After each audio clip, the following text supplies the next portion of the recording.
necesitamos encontrar. Evaluamos la marcha. Y esa marcha la evaluamos adecuadamente mirando desde el choque de calor, cómo se hace una marcha armónica o una marcha desordenada. Entonces, importante evaluar deformidades a nivel del pie. Importante evaluar tejidos blandos, que ya con algún paciente vamos a mirar esa evaluación de tejidos blandos. Importante evaluar movilidad de esa articulación. Importante evaluar fuerza. Aquí en movilidad de la articulación, ustedes realizaron las diapositivas, medimos dorsi, medimos planti, medimos inver, medimos L. El tobillo se convierte en una articulación tan compleja como la mano. Entonces tan compleja como la mano, cuando a la mano le pedimos un movimiento de desviación radial o de desviación lunar. Y esos movimientos de desviación radial y de desviación lunar los podemos pedir puros en un solo plano, pero muchas veces sus movimientos no son puros, porque la desviación radial se puede dar cuando yo me llevo algo a la boca y la desviación lunar se puede dar cuando yo dejo algo sobre una mesa. Entonces, acá a nivel de la articulación talocrural y tibio-calcáneo-estragalina, estos movimientos de inversión y de eversión van acompañados de supinación y de pronación. Y esa supinación y esa pronación son movimientos que tienen muchos movimientos en muchos planos. Entonces, más adelante vamos a ver que medir la inversión y la eversión no nos va a dar unas medidas claras, así como cuando medíamos rotación de columna, que no nos va a dar realmente unas medidas específicas. Entonces, los movimientos que nosotros logramos medir en este nivel como alta movilidad articular son la dorsi y la planti. Para evaluar los movimientos de las metatarsofalángicas e interfalángicas, utilizamos un goniómetro, que es un goniómetro muy pequeño, que se llama un goniómetro de dedos. Ese goniómetro de dedos, lastimosamente, no los están vendiendo aquí en estos almacenes frente al hospital. Yo tuve un goniómetro de dedos hace muchos años y alguien se me extravió o alguien lo utilizó con fines académicos y no pude volver a encontrar con facilidad el goniómetro de dedos. ¿Por qué? Porque las articulaciones de las interfalángicas y las metatarsofalángicas son articulaciones muy pequeñas, entonces solamente nos permitiría medir la metatarsofalágica del hallux o la interfalángica del hallux, pero no nos permitiría medir por los puntos de contacto y por los ejes tan grandes de los goniómetros esas otras articulaciones que están intervenidas. Entonces simplemente yo hago el movimiento pasivo para ver si se completa el movimiento y si está completo el movimiento o si no está completo el movimiento, y lo comparo con el otro miembro inferior. Cuando no tenemos esas herramientas, lo tenemos que hacer de esa forma. Y en torno a la fuerza, tobillo y pie es una articulación muy fuerte. Tenemos un músculo muy fuerte como el gastrosóleo.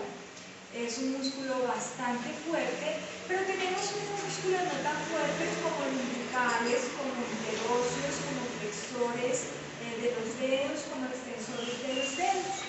Entonces la fuerza que aplicamos en ellos no es una fuerza como la que aplicaríamos en otros grupos musculares, sino que tenemos que buscar otras opciones para poder verificar la fuerza en cada uno de estas articulaciones. ¿Quién me sirve de paciente entonces? ¿Quién me presta un pie?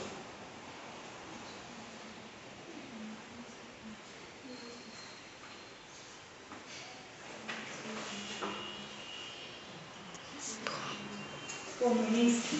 Y también evalúo entonces metatarsofalángicas e iliofalángica. ¿Listo? Entonces cuando yo evalúo esta articulación del pie, entonces yo lo evalúo con carga para ver esa postura. En la vista anterior, ¿yo qué voy a observar? Voy a observar deformidades que pueda haber en el pie, deformidades que se puedan presentar a nivel de los dedos del pie. Eso es lo que yo voy a observar. Voy a observar presencia de edema. Todos esos aspectos, entonces debo observarlos en la vista anterior.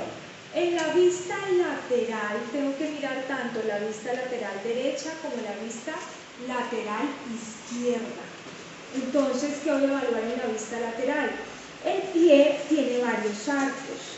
Tiene un arco, descansa sobre eso. Tiene un arco longitudinal medial, tiene un arco lateral y tiene un arco transverso. Entonces yo tengo que entrar a evaluar en la vista lateral cómo está ese arco lateral, cómo está el arco longitudinal medial de la pierna contralateral que yo estoy evaluando, y después tengo que entrar a mirar cómo está ese arco transverso.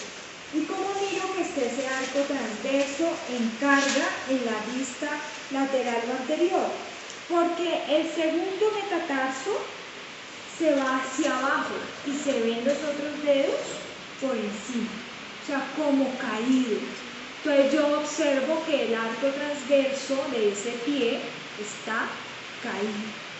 Y en la vista posterior, ¿yo qué observo? Aquí subo la camisa. En la vista posterior tengo que observar cómo es esa disposición del tendón de Aquiles. ¿Cómo es esa disposición de ese calcáneo? Si ese calcáneo se va hacia adentro o si ese calcáneo se va hacia afuera. Si el calcáneo se va hacia adentro, quiere decir que la porción distal de la articulación que yo estoy evaluando se va hacia la línea media, entonces hablamos de un calcáneo varo.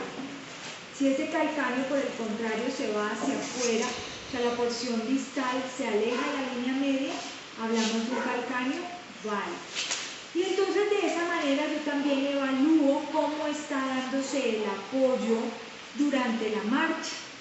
Si yo observo que hay un mayor desgaste en la parte lateral del calcáneo, pues entonces ese calcáneo se me está dirigiendo hacia adentro y el desgaste mayor se hará en la parte lateral.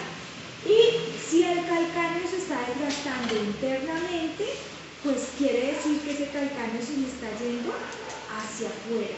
La mayor presión se da interna, entonces tengo un calcáneo válido.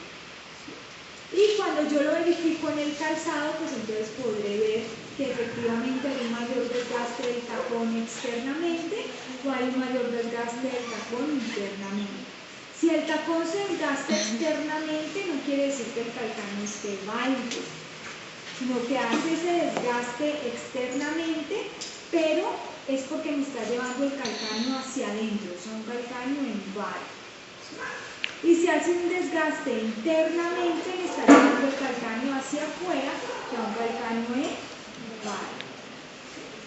O sea, varo hacia adentro. Varo se me encuentran los dos calcáneos, pero el desgaste es externo. Valgo, se alejan los dos calcáneos y el desgaste del tacón es interno. Y así lo observo yo, entonces en vista posterior. Tengo que analizar muy bien cómo está esa disposición del tendón.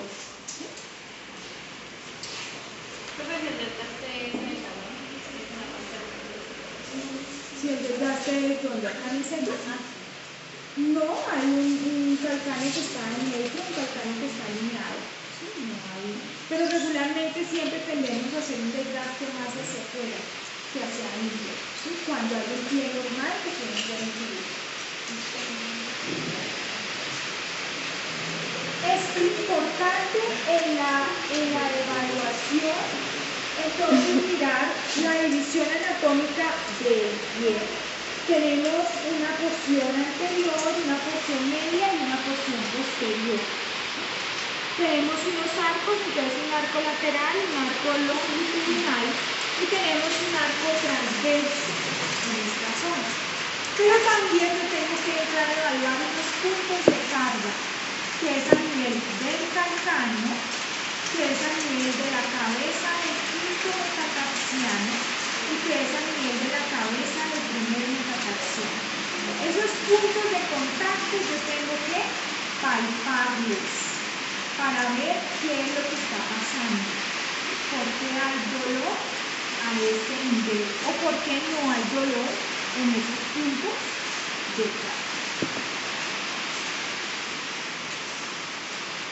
Debemos determinar aspectos en la observación inicial que yo hago del pie, como de coloración, de temperatura, y debemos mirar sobre todo la forma del pie, si ese pie está hacia adentro, o si ese pie está hacia afuera, o si ese pie está en punta, o si ese pie tiene un apoyo en el calcáneo. O sea, yo evalúo postura.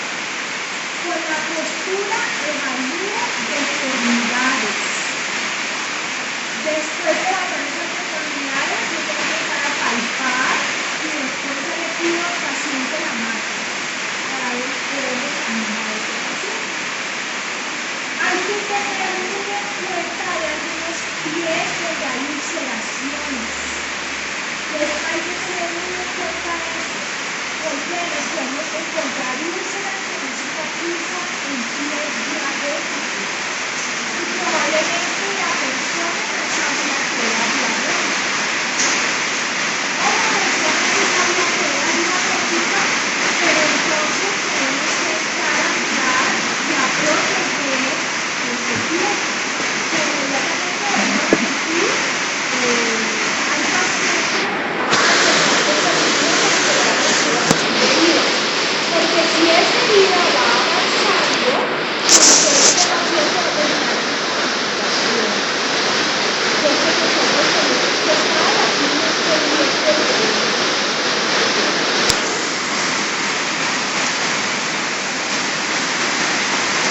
Movilidad del tobillo y pie. Entonces evaluamos movimiento de dosis, evaluamos movimiento de plantis, evaluamos movimiento de inversión, evaluamos movimiento de erección, evaluamos movimiento de supinación y evaluamos movimiento de pronación. Y después de todo eso hacemos la evaluación de movimiento. Entonces, tenemos 15 minutos para que ustedes evalúen postura, marcha, deformidades, movimientos, temperatura de este pie. ¿Listo? Entonces vamos a las prácticas por grupos para poder trabajar.